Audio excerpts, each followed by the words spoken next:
Existe um tipo de homem que você raramente vê se explicando. Ele não anuncia metas, não expõe conflitos internos, não transforma dificuldades em espetáculo, e ainda assim sua presença é sólida. O que a maioria interpreta como frieza é, na verdade, contenção deliberada. Porque homens de alto valor entendem algo desconfortável. Cada informação que você compartilha altera sua posição. Cada plano divulgado antes da execução perde força. Cada vulnerabilidade entregue à pessoa errada reduz sua autoridade. Não se trata de esconder. Trata-se de selecionar. Os estoicos chamavam isso de autogoverno, a capacidade de administrar não apenas ações, mas também exposição. E existem detalhes que homens disciplinados nunca compartilham, não por arrogância, mas porque sabem que respeito não nasce da superexposição, nasce da consistência silenciosa. Hoje você vai entender 12 desses detalhes, e talvez perceba que o que parecia transparência era apenas excesso. Se isso fez sentido, deixa o like agora e se inscreve no canal. Isso ajuda esse conteúdo a chegar em quem mais precisa. Agora vamos fundo. Antes de entrar nos 12 detalhes, vale entender o princípio que os une. Existe uma confusão muito comum sobre o que significa ser autêntico. A maioria das pessoas foi ensinada que a autenticidade exige exposição total. Que ser genuíno significa mostrar tudo, dizer tudo, compartilhar tudo. Mas autenticidade e exposição são coisas completamente diferentes. Você pode ser absolutamente genuíno no que é sem precisar tornar público cada aspecto do que sente, planeja ou atravessa. A confusão entre os dois é o que leva homens a superexpor sem perceber que estão, ao mesmo tempo, reduzindo a percepção que os outros têm deles. Cada informação extra entregue sem necessidade é uma posição cedida. Cada detalhe desnecessário compartilhado é uma alavanca criada para quem não deveria tê-la. Marco Aurélio governou o maior império do mundo e escreveu um dos textos filosóficos mais honestos e reveladores da história. Mas esse texto, As Meditações, não foi escrito para ser publicado. Era um diário privado, um espaço de processamento interno. A profundidade do que ele registrou ali é incompatível com o que ele dividia publicamente. Não porque era hipócrita, mas porque entendia que certos pensamentos servem para orientar quem os tem, não para informar quem os ouve. Esse é o princípio. Existe o que você processa internamente, e existe o que você comunica. A qualidade do que você comunica depende diretamente da capacidade de distinguir entre os dois. E aqui está algo que a maioria nunca para examinar. A quantidade de informação que você distribui sobre si mesmo não é neutra. Cada detalhe que você compartilha contribui para uma imagem que outras pessoas constroem de você. Você não controla totalmente como elas constroem essa imagem, mas você controla o material com o qual elas trabalham. E quando você distribui tudo, sem filtro, sem seleção, sem intenção sobre o que está colocando no espaço, você entrega às pessoas ao redor a tarefa de construir sua imagem com material que você mesmo não organizou. O resultado raramente é o que você pretendia. Homens de alto valor entendem que a imagem que outros constroem deles é em parte consequência direta do que eles escolhem mostrar e do que escolhem guardar. Não é controle da percepção alheia, que nunca é possível completamente. É consciência sobre o material que você oferece para essa percepção ser formada. Essa capacidade de distinguir o que se processa internamente do que se comunica externamente é exatamente o que os estoicos desenvolveram como prática diária. Não como teoria, como exercício. Marco Aurélio escrevia para si mesmo todas as manhãs para organizar o que era exame interno e o que era operação pública. Epicteto ensinava seus alunos a identificar, em cada situação, o que estava sob controle e o que precisava ser solto. Existe uma estrutura completa baseada nesses exercícios, com mais de 20 módulos que traduzem essas práticas para situações reais do cotidiano moderno. Um desafio de 45 dias para que os padrões se instalem de verdade e não fiquem apenas no nível intelectual. E áudios de reprogramação mental que trabalham camadas que a reflexão consciente sozinha não alcança. Mais de 2.000 pessoas já aplicam isso no dia a dia. Se o que acabou de ouvir fez sentido e você quer a estrutura para implementar de verdade, o link está na descrição. Mas siga aqui comigo porque cada um dos 12 detalhes vai aprofundar o que acabou de entender. O primeiro detalhe que homens de alto valor nunca compartilham é quanto estão ganhando ou acumulando. Não é timidez, não é insegurança. É inteligência estratégica. Quando você divulga seus números, sejam eles altos ou baixos, você cria problemas que não existiriam na ausência da informação. Se os números são altos, você atrai expectativas, ressentimento e pessoas que passam a te ver como recurso em vez de pessoa. Se os números são baixos, você atrai julgamento, pena e uma redução de autoridade que leva meses para ser revertida. A maioria das pessoas fala de dinheiro porque quer ser reconhecida. Quer que o esforço colocado seja validado por quem está ouvindo. Mas o reconhecimento que vem de revelar números é efêmero e custoso. Ele exige atualização constante. Hoje você ganha X, amanhã Y. E se Y for menor, você criou uma narrativa de declínio que ninguém vai esquecer. Pensa no que acontece quando alguém revela patrimônio ou renda em ambientes sociais. As pessoas que ouviram passam a filtrar cada interação futura com aquela informação como referência. Um pedido de empréstimo que nunca existiria sem o número agora parece razoável para quem pediu. Uma expectativa de que você pague mais, contribua mais, assuma mais, nasce sem que ninguém precise de justificar. O número que você revelou cria uma realidade que você não escolheu e não controla. Epicteto ensinava que o que pertence a você é o que está sob seu controle. E a interpretação que outras pessoas fazem dos seus números nunca está sob seu controle. O valor que você tem não precisa de número para ser percebido. Ele se comunica pela forma como você opera, pelo que você decide, pela consistência do que entrega. Quem precisa do número para respeitar não estava respeitando você. Estava respeitando o número. E aqui está o que homens de alto valor entendem que a maioria não para pensar. Quando você opera com discrição sobre finanças, você força o ambiente a te avaliar pelo que de fato importa. Como você pensa, como você decide, como você trata as pessoas, o que você é capaz de construir. E essa avaliação, quando positiva, gera um tipo de respeito que não oscila com o saldo da conta. Permanece nos momentos de abundância e permanece nos momentos de contração, porque foi construído sobre substância, não sobre número. Você já percebeu esse padrão ao redor? Alguém que revelou demais e mudou como as pessoas se relacionavam com ele? Comenta aqui embaixo. Eu leio todos. O segundo detalhe é o quanto você deseja a aprovação de alguém específico. Isso é mais sutil do que parece e mais comum do que a maioria admite. Você já se pegou mudando levemente o tom de uma conversa dependendo de quem está presente?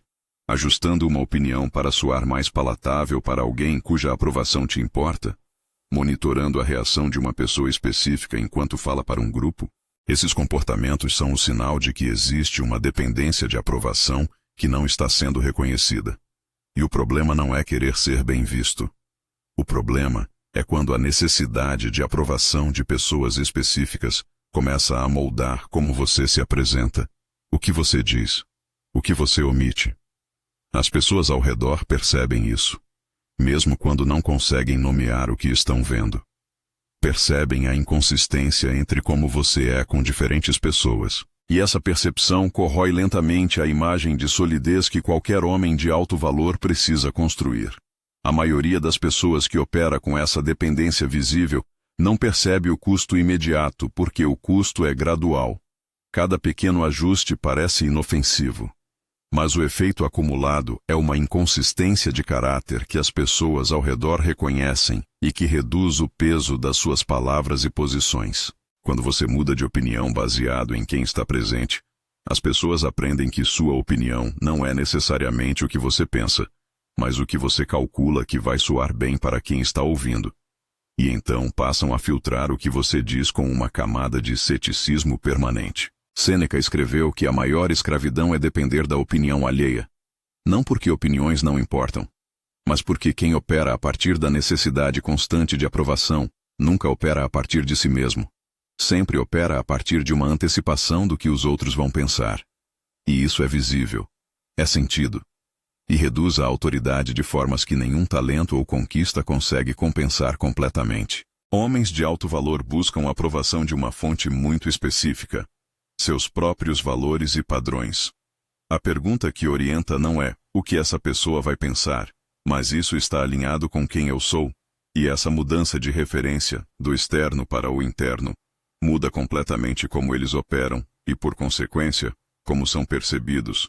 Não porque se tornaram indiferentes ao que os outros pensam, mas porque passaram a operar a partir de algo mais estável do que a aprovação de quem vai mudar de opinião amanhã. O terceiro detalhe é cada detalhe de um conflito pessoal antes da resolução. Existe uma urgência enorme, quando você está no meio de um conflito, de processar em voz alta, de contar para alguém o que aconteceu, o que foi dito, como você se sentiu. É uma necessidade humana legítima de ser ouvido e validado. Mas existe um custo que a maioria não calcula antes de ceder a essa urgência. Cada pessoa que você inclui em um conflito passa a ter uma versão da história que não é completa, que não é neutra, e que vai permanecer mesmo depois que o conflito for resolvido. Você resolve a situação com a pessoa envolvida. Mas as pessoas que ouviram sua versão emocional no meio do conflito ainda carregam a imagem que você pintou. E agora a relação delas com quem era seu antagonista está manchada por uma narrativa que você mesmo gerou, sem que elas tenham qualquer elemento de contexto para relativizar. Existe ainda um segundo nível desse custo que raramente é mencionado. Quando você se torna conhecido como alguém que compartilha conflitos amplamente, as pessoas ao redor passam a ser mais cautelosas com o que constroem com você. Sabem que qualquer dificuldade futura pode ser processada em público, que se houver tensão entre vocês, sua perspectiva vai circular antes da resolução. E essa percepção cria uma camada de distância preventiva que nunca existiria se você fosse visto como alguém discreto, como alguém que sabe guardar o que é pessoal. Homens de alto valor resolvem conflitos com as pessoas envolvidas. Quando precisam processar externamente, escolhem com cuidado extremo quem recebe essa conversa, não o amigo mais disponível. A pessoa com a capacidade de ouvir sem julgar, sem carregar a narrativa e sem tornar o que é privado em assunto de discussão futura. Você já compartilhou um conflito com alguém e se arrependeu quando a situação se resolveu? Comenta aqui embaixo. Eu leio todos. O quarto detalhe é as dúvidas sobre uma decisão que você já tomou. Depois que a decisão foi feita e comunicada, o processo de deliberação pertence ao passado. Não pertence ao espaço público. Quando você continua compartilhando as dúvidas que teve, as alternativas que considerou, o quanto foi difícil decidir, você não está sendo transparente. Você está corroendo a percepção de que a decisão foi tomada com clareza e firmeza. Líderes que funcionam bem em posições de pressão entendem isso de forma visceral. Eles podem ter passado noites com incerteza real sobre um caminho. Mas na manhã da decisão, quando comunicam com a firmeza de quem está convicto.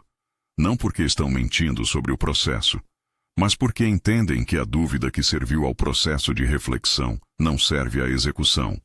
E compartilhar a dúvida após a decisão não gera empatia, como a maioria pensa. Gera insegurança em quem está ao redor sobre se a decisão foi mesmo a certa. Existe uma diferença fundamental entre vulnerabilidade que constrói e vulnerabilidade que corrói. Vulnerabilidade que constrói é honestidade sobre processo, em contextos onde isso é relevante e útil. Vulnerabilidade que corrói é a exposição de dúvida após decisão tomada, em busca de validação retrospectiva, que não vai mudar nada, mas que vai criar uma percepção de instabilidade que vai permanecer. A maioria das pessoas que continua externalizando dúvidas sobre decisões tomadas, faz isso porque confunde revisão honesta com fraqueza aceita. Não é fraqueza revisar uma decisão internamente. É sabedoria.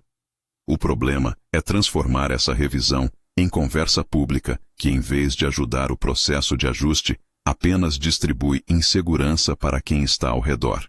As pessoas que dependem da sua liderança, do seu julgamento, da sua direção, não precisam ouvir que você mesmo não está certo do caminho que escolheu. Elas precisam ver você operando com base no que decidiu, ajustando quando necessário, mas operando. Conheci alguém que havia tomado uma decisão importante de mudança de carreira. Depois de tomada, Começou a compartilhar com cada pessoa próxima as dúvidas que ainda tinha, os cenários que poderia ter escolhido, o quanto foi difícil decidir, com intenção de conexão genuína, de processar em voz alta. Mas o que ele percebeu meses depois foi que as pessoas ao redor, incluindo parceiros e pessoas cuja opinião importava na nova trajetória, começaram a tratá-lo de forma levemente diferente, mais cautelosa, como se a dúvida que ele havia distribuído tivesse virado a lente pela qual o enxergavam. A decisão havia sido boa. O que a enfraqueceu foi a forma como ele continuou falando sobre ela depois de tomada. Os estoicos tinham práticas específicas para isso. Marco Aurélio escrevia as dúvidas para si mesmo, processava ali e então operava. Epicteto ensinava exercícios de distinção entre o que precisa ser examinado internamente e o que precisa ser comunicado externamente. E esse processo de distinção, praticado com consistência, é o que transforma o processamento interno em habilidade real e não apenas em intenção teórica. O quinto detalhe é o quanto você está sofrendo por uma situação que ainda não foi resolvida. Não estamos falando de esconder que existe um problema. Estamos falando da diferença entre comunicar que há uma situação difícil sendo enfrentada e transformar o sofrimento em narrativa contínua que alimenta cada conversa. A maioria das pessoas que superexpõem sofrimento está tentando, de forma inconsciente, criar uma rede de suporte através da visibilidade da dor. A lógica é: se as pessoas souberem o quanto estou sofrendo, vão aparecer, vão ajudar, vão estar presentes. Às vezes isso funciona no curto prazo. Mas no longo prazo o resultado é diferente. As pessoas ao redor começam a associar sua presença com peso. Começam a se distanciar levemente para evitar a dose constante de sofrimento exposto. E o suporte que você buscava através da exposição fica cada vez mais escasso, exatamente porque a estratégia de buscá-lo foi expor demais. A maioria opera assim. Problema surge, sofrimento é imediatamente externalizado, cada conversa alimenta a narrativa, a identidade começa a se construir ao redor da dificuldade, e a pessoa se torna, aos olhos de quem está ao redor, sinônimo daquele problema. Homens de alto valor operam diferente. Problema surge. Sofrimento é processado com os recursos adequados. O que é necessário comunicar é comunicado com precisão. E o resto permanece como trabalho interno. A presença deles continua associada à solidez, não à dificuldade. Marco Aurélio perdeu vários filhos. Enfrentou guerras, pragas, traições.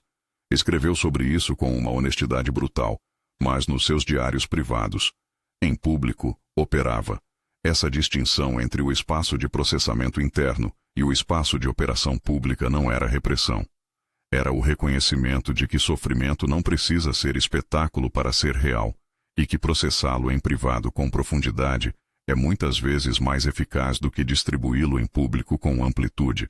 O sexto detalhe é seus planos antes de executar. Esse é talvez o mais contra-intuitivo de todos, porque compartilhar planos parece natural, até colaborativo. Você está entusiasmado com um projeto, quer compartilhar, quer ouvir reações, e então conta para as pessoas ao redor, em detalhes, o que vai fazer. E o que acontece depois é previsível. O entusiasmo com o plano que precisaria ter ido inteiramente para a execução foi parcialmente gasto na conversa. A validação que você recebeu ao contar criou uma sensação de progresso que não corresponde a nenhum progresso real. E quando os obstáculos aparecem na execução, a narrativa pública do plano se transforma num peso adicional. Agora você não está apenas tentando executar. Está tentando executar sob o olhar de pessoas que ouviram o que você disse que ia fazer. Pesquisas em psicologia comportamental mostram consistentemente que declarar publicamente intenções reduz a probabilidade de execução. Não porque as pessoas que ouviram sabotem, mas porque o cérebro processa a declaração como um substituto parcial da ação. A sensação social de progresso que vem de contar um plano sacia, ainda que parcialmente, a mesma necessidade que a execução satisfaria. E isso reduz o impulso para de fato executar. Conheci alguém que tinha uma ideia de negócio genuinamente boa, articulado, apaixonado, convincente. Contou para a família, amigos próximos, colegas. Todos ficaram animados. E algo curioso aconteceu. Depois daquelas conversas, a urgência para começar diminuiu. O projeto ficou em conversas por meses. Ele continuava refinando o pitch, ouvindo feedback, contando para mais pessoas. Cada conversa alimentava a sensação de que estava avançando. Mas quando olhava para o projeto em si, nada havia sido feito. O entusiasmo que deveria ter ido para a construção foi sendo distribuído nas conversas. Quando finalmente tentou executar, já havia perdido parte significativa da energia original. Homens de alto valor executam em silêncio.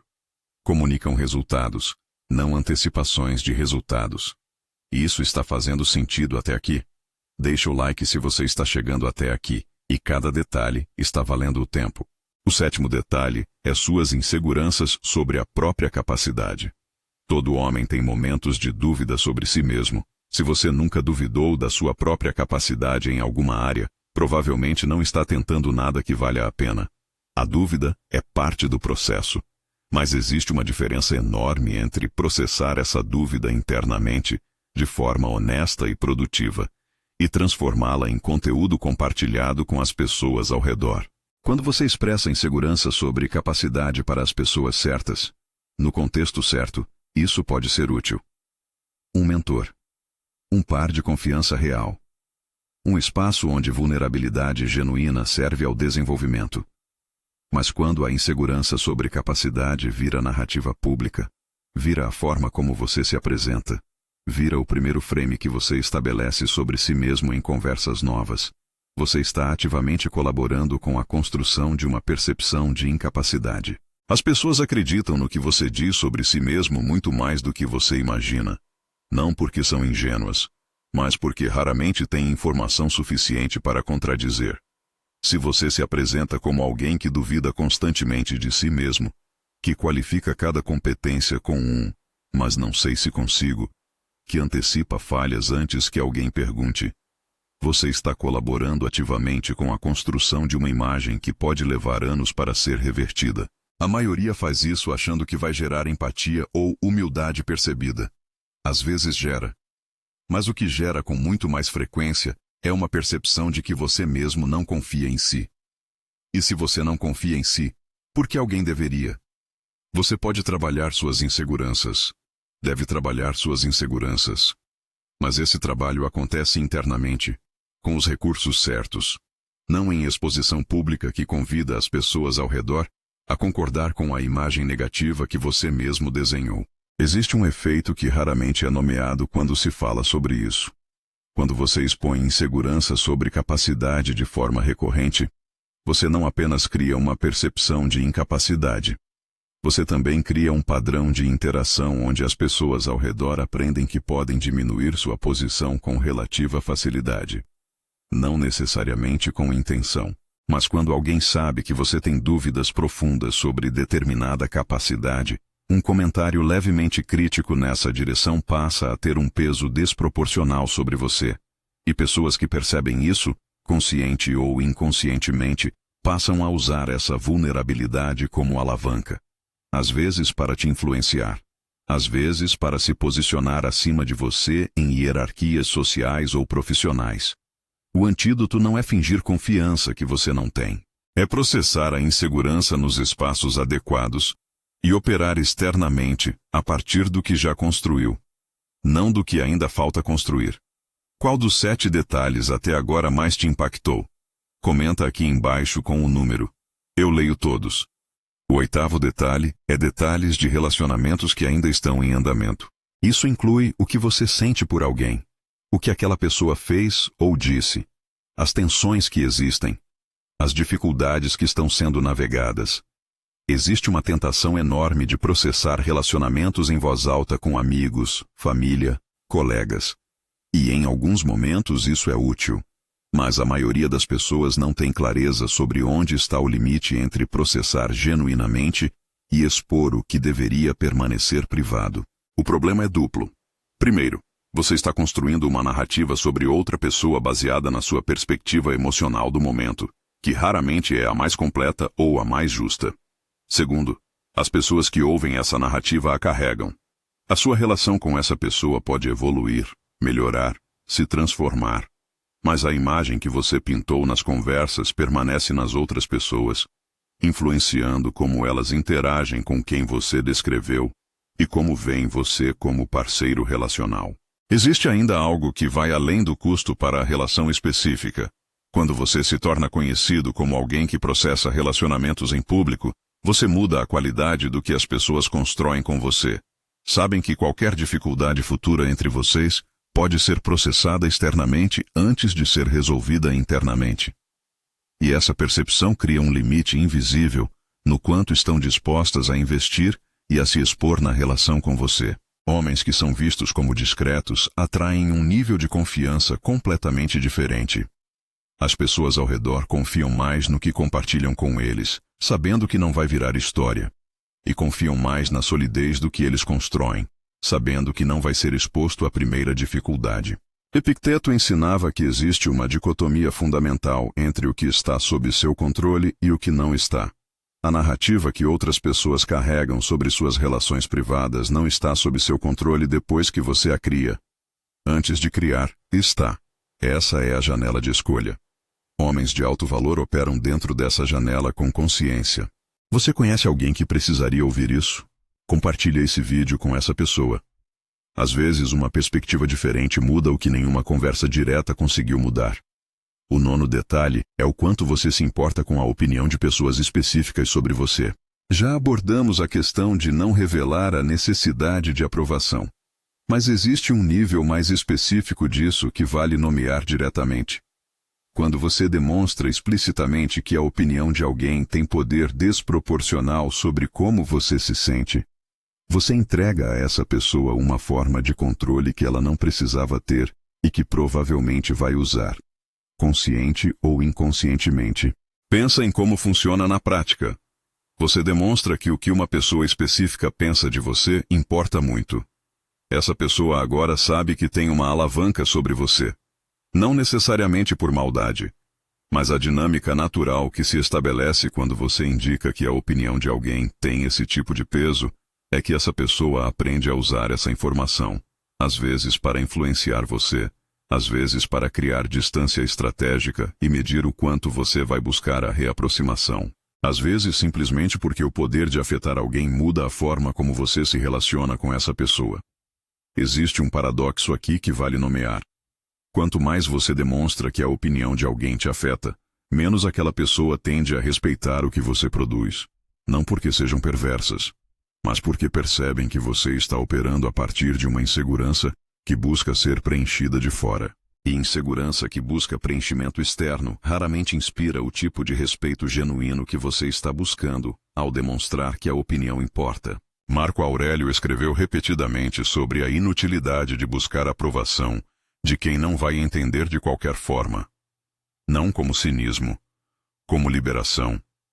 A pergunta que ele se fazia era: se essa pessoa, com os valores e as limitações que tem, não aprova o que faço, isso me diz algo sobre o que faço ou me diz algo sobre quem aprova? Quase sempre, a resposta era a segunda. Se você ainda não se inscreveu no canal, faz isso agora. Ativa o sininho para não perder o que vem a seguir. O 10º detalhe é suas estratégias antes de executar em contextos competitivos.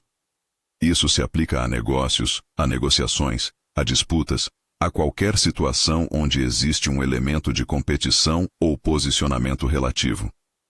A maioria das pessoas, quando tem uma estratégia boa, quer compartilhá-la, quer feedback, quer validação de que o caminho está certo. E frequentemente procura esse feedback nos lugares menos indicados, incluindo pessoas que estão no mesmo campo, com interesses que podem ou não estar alinhados com os seus. Homens de alto valor entendem que estratégia funciona em proporção direta ao nível de informação que o outro lado tem sobre ela. Uma estratégia brilhante que o outro lado conhece em detalhe deixa de ser estratégia e vira simplesmente intenção anunciada. Intenções anunciadas são facilmente neutralizadas. Existe também um risco que vai além do lado competitivo. Quando você compartilha estratégia em contextos onde há qualquer elemento de interesse divergente, você não está apenas dando informação. Está dando à outra parte a oportunidade de se posicionar de forma que pareça alinhada com você enquanto, na prática, usa o que sabe para benefício próprio. e esse tipo de uso raramente é visível no momento em que acontece. Só se revela depois, quando o resultado que você esperava não se concretiza da forma que deveria. Sêneca escreveu sobre a tentação de exibir o que sabemos como forma de obter reconhecimento antes do resultado. O problema é que o reconhecimento que vem de revelar estratégia é ilusório. Você recebeu a atenção e a admiração do momento, mas comprometeu o resultado que geraria o reconhecimento real e duradouro. Uma troca desequilibrada que a vaidade frequentemente faz sem pedir permissão à inteligência. Execute. Entregue o resultado. Então, se quiser, conte a história de como chegou lá. Nessa ordem, a narrativa tem substância. Na ordem invertida, tem apenas antecipação, que raramente se concretiza da forma prometida. Existe ainda um terceiro nível desse detalhe, que vale nomear. Além de comprometer o resultado e de expor intenção para quem pode usar contra você, compartilhar estratégia antes de executar frequentemente gera um problema de comprometimento público que reduz sua flexibilidade. Quando você anuncia que vai fazer X da forma Y, você está implicitamente prometendo que X e Y são os caminhos. Mas boa execução frequentemente exige ajuste, mudança de rota, abandono de um caminho que pareceu correto e não estava. Quando você executou em silêncio, pode fazer esses ajustes sem custo de imagem. Quando você anunciou, cada ajuste é percebido como vacilação, como incapacidade de manter o que prometeu, mesmo quando o ajuste é exatamente o que a inteligência situacional estava pedindo. Deixa o like se você está chegando até o detalhe 10 e tudo isso está fazendo sentido. O 11º detalhe é o quanto você precisa de alguém para se sentir completo. Esse detalhe opera numa camada mais profunda do que os anteriores e talvez seja o mais difícil de trabalhar. Porque a necessidade de conexão é legítima, humana e importante. Mas existe uma diferença entre querer pessoas ao lado e precisar de pessoas ao lado para funcionar. Quando essa diferença não é clara internamente, ela vaza para fora de formas que reduzem sua posição em qualquer relação, especialmente nas relações mais importantes.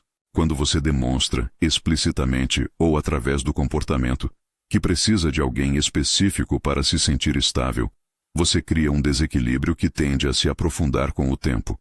A pessoa de quem você demonstra precisar sente o peso dessa necessidade.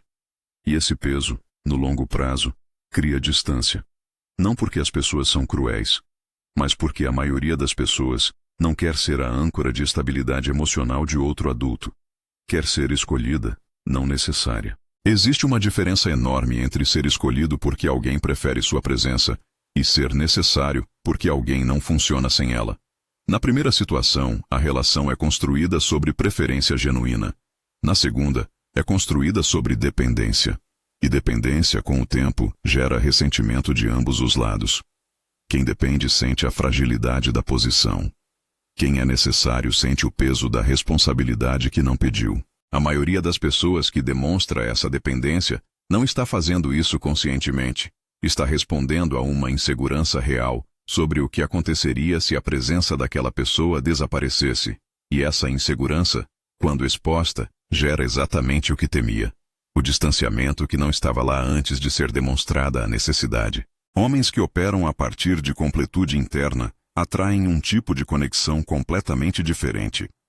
Atraem pessoas que estão ali porque querem, não porque foram convocadas por uma necessidade que precisam preencher. Epicteto era escravo. Literalmente não tinha controle sobre sua situação externa, e construiu uma filosofia inteira a partir da única coisa que estava sob controle. Como se relacionava internamente com tudo aquilo. A completude que ele cultivou não era a negação da conexão. Era a base que tornava a conexão possível sem dependência. Pensa na diferença prática entre dois homens em relacionamentos semelhantes. O primeiro opera a partir de completude. Ele está na relação porque prefere estar. Porque a presença daquela pessoa enriquece o que já é. Se a relação enfrentar dificuldades, ele vai atravessar com a mesma base interna que tinha antes. O segundo opera a partir de necessidade demonstrada. Ele está na relação porque precisa estar. Porque parte da estabilidade dele depende da continuidade dela. Quando a relação enfrenta dificuldades, Ele reage com uma intensidade desproporcional, porque para ele, está em jogo não apenas a relação, mas a estabilidade que construiu sobre ela. O primeiro atrai pessoas que querem estar perto de quem tem substância. O segundo atrai dinâmicas que exploram, conscientemente ou não, a dependência que demonstrou. E o mais importante, o primeiro tem mais capacidade de construir relações de qualidade real, porque entra nelas como escolha, não como necessidade. O 12º detalhe é suas motivações reais por trás de ações públicas. Esse é o mais delicado porque toca em algo que a maioria prefere não examinar de perto. A diferença entre o que você diz que está fazendo e por que você está realmente fazendo. Não estamos falando de hipocrisia deliberada. Estamos falando da camada de motivação que raramente é completamente pura e que, quando exposta com honestidade excessiva em público, cria problemas que não existiriam se permanecesse como exame interno. Exemplo concreto. Você faz uma contribuição para uma causa. A motivação real é provavelmente múltipla. Uma parte genuinamente se importa com a causa. Uma parte quer ser visto como alguém que se importa. Uma parte talvez esteja construindo uma imagem ou relação. Isso é humano. É como a maioria das motivações funciona, em camadas, com componentes que não são completamente nobres ao lado de componentes que são. O problema não é ter motivações mistas. O problema é quando você expõe as camadas menos nobres em nome de uma suposta honestidade radical, que, na prática, apenas transfere a dissonância interna para o espaço público. A maioria das pessoas que faz isso está buscando, inconscientemente, ser absolvida da parte menos nobre da motivação, através do reconhecimento público, como se confessar a mistura de intenções em voz alta gerasse um perdão coletivo que apagasse a parte que não era completamente pura. Mas o que acontece na prática é diferente. As pessoas que ouvem a confissão ficam com a parte menos nobre registrada, mesmo que você tenha enquadrado como reflexão honesta. Homens de alto valor examinam suas motivações internamente com rigor e com honestidade brutal. Mas não precisam publicar esse exame para provar que são reflexivos. A reflexão serve a quem reflete. Não precisa de audiência para ser válida. Marco Aurélio fez isso por décadas.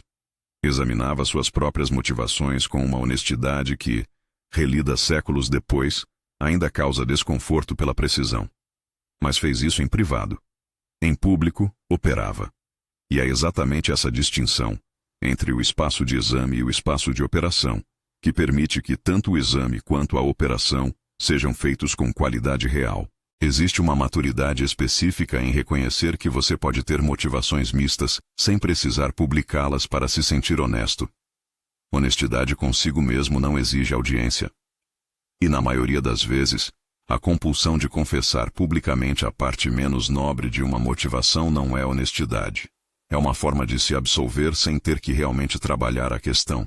Você conta para as pessoas, elas dizem que é humano, que todos são assim, e a sensação de alívio temporário é confundida com resolução genuína. Mas a motivação continua lá. O trabalho de examinar de onde ela vem, o que ela revela sobre o que você ainda precisa construir internamente, esse trabalho não foi feito. Foi substituído pela confissão pública. E substituição raramente resolve o que o trabalho real resolveria. Agora existe uma diferença importante entre entender esses 12 detalhes intelectualmente e de fato incorporá-los como forma de operar. Porque a maioria das pessoas que vai ouvir isso vai concordar com cada ponto. Vai reconhecer os padrões. Vai identificar onde os pratica. E então vai voltar ao cotidiano e continuar exatamente como antes.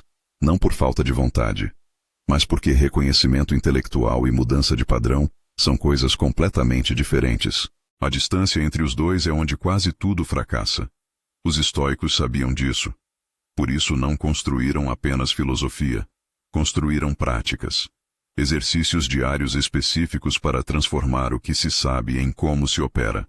Marco Aurélio não acordou com autogoverno. Praticava todas as manhãs. Epicteto não ensinava apenas conceitos. Ensinava exercícios repetidos até que os conceitos se tornassem automatismos. Existe um programa estruturado com mais de 20 módulos que traduz esses exercícios estoicos para situações reais do cotidiano moderno, com um desafio de 45 dias para construir os padrões de verdade e não apenas como conhecimento que fica no nível intelectual, e áudios de reprogramação que trabalham camadas que a reflexão consciente sozinha não alcança de forma duradoura. Mais de 2.000 pessoas já estão nessa jornada. O link está na descrição. Vale dizer uma coisa com clareza antes de recapitular. Tudo o que foi apresentado aqui não é um convite para se tornar fechado, inacessível ou frio. Não é um manual para construir muros. É o oposto disso. É um convite para se tornar mais seletivo com o que distribui, o que por consequência torna o que você compartilha mais valioso, mais significativo, mais intencional. Quando você para de dar tudo para todos, o que você oferece para quem merece passa a carregar um peso diferente. As pessoas que entram no espaço mais interno, que recebem a vulnerabilidade real, os planos genuínos, as dúvidas honestas, se tornam guardiãs de algo que poucas pessoas têm acesso. E isso cria um tipo de vínculo e um nível de confiança que a distribuição indiscriminada nunca consegue criar. A contenção deliberada não diminui você. Ela concentra você. E concentração, no sentido mais profundo do que essa palavra significa, é o que diferencia presença de presença notada, impacto de impacto real, respeito de respeito duradouro. Vamos recapitular os 12 detalhes que homens de alto valor nunca compartilham. O primeiro: quanto estão ganhando ou acumulando, porque o valor real não precisa de número para ser percebido, e o número cria relações com ele, não com você. O segundo: o quanto desejam a aprovação de pessoas específicas, porque dependência visível de aprovação entrega controle que não deveria ser entregue.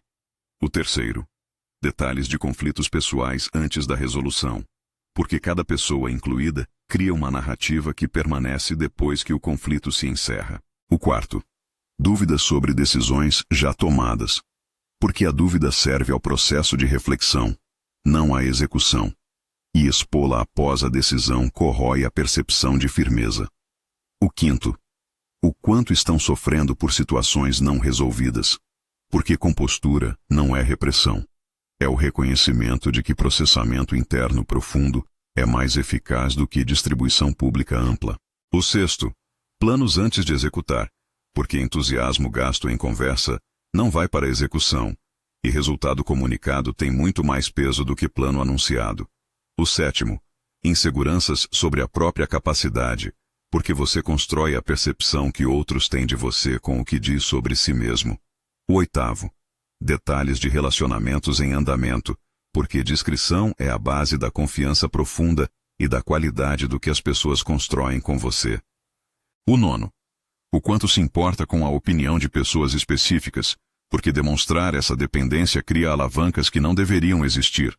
O décimo: estratégias em contextos competitivos antes de executar, porque estratégia conhecida pelo outro lado deixa de ser estratégia.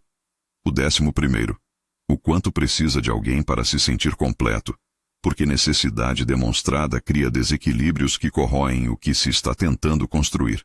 E o 12º: motivações reais por trás de ações públicas, porque o exame interno não precisa de audiência para ser válido, e confessá-lo publicamente não absolve, apenas registra o que era melhor processar em privado. O que une todos esses 12 detalhes é um princípio que os estoicos articularam com clareza há 2000 anos, e que permanece tão verdadeiro agora quanto era então. O autogoverno começa onde a exposição indiscriminada termina. Não é sobre ser fechado.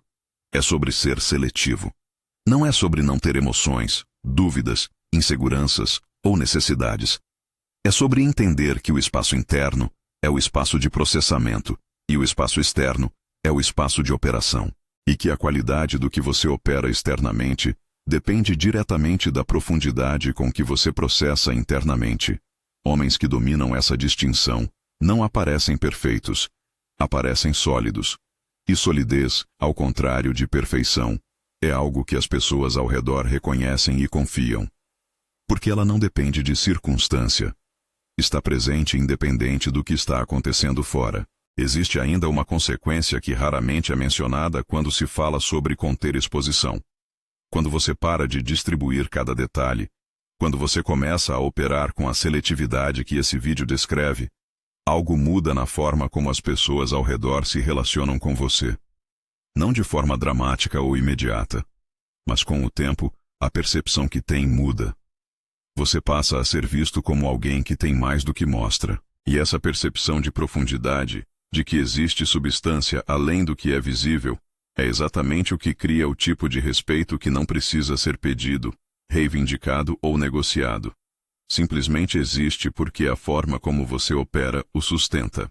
Sêneca escreveu que não é o que você possui, mas o que você não precisa mostrar, que define o seu peso no mundo. Não literalmente assim, mas a ideia está em toda a obra dele.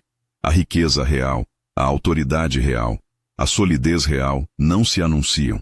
Se revelam, gradualmente, para quem tem paciência para observar e capacidade para reconhecer. Esse é o nível de operação que homens de alto valor buscam. Não a impressão imediata. A percepção duradoura. Não o impacto do momento. A reputação construída ao longo do tempo, detalhe a detalhe, escolha a escolha, silêncio por silêncio. E esse processo, entendido com clareza, muda a forma como você enfrenta situações cotidianas que antes pareciam simples.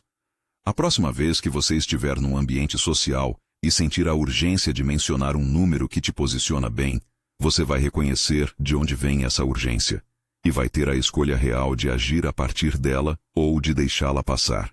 A próxima vez que você estiver no meio de um conflito e sentir o impulso de contar para alguém próximo cada detalhe do que aconteceu, você vai reconhecer o custo dessa escolha. E vai poder decidir com consciência o que serve à resolução e o que serve apenas ao alívio momentâneo. A próxima vez que você for compartilhar um plano com entusiasmo, você vai lembrar que o entusiasmo que vai para a conversa não vai para a execução. E vai fazer a escolha que homens de alto valor fazem. Guardar o entusiasmo para o trabalho. Não são transformações que acontecem de uma vez. São escolhas que se acumulam. E o que se acumula, ao longo do tempo, é uma forma de operar que as pessoas ao redor percebem como solidez, sem necessariamente conseguir nomear de onde ela vem. Qual dos 12 detalhes mais ressoa com o que você está vivendo agora? Me conta nos comentários, eu leio todos. Compartilha com alguém que você sente que está entregando mais do que deveria e colhendo menos do que merece. Às vezes a perspectiva certa, no momento certo, muda o que nenhuma conversa direta conseguiu mudar. Inscreva-se no canal se ainda não fez isso. Ativa o sininho. Em alguns segundos vai aparecer um vídeo que aprofunda exatamente o que você acabou de ouvir. Ele é o próximo passo natural dessa jornada. Não ignore. Autogoverno não é uma qualidade que você tem ou não tem. É uma capacidade que você constrói. Detalhe por detalhe, escolha por escolha, silêncio por silêncio. E cada escolha de conter o que não precisava ser dito é uma tijolo nessa construção. Cada vez que você decide processar internamente o que antes teria distribuído externamente, você está praticando. E o que é praticado com consistência se torna, com o tempo, a forma natural de operar. Não mais esforço. Presença. Agora depende só de você.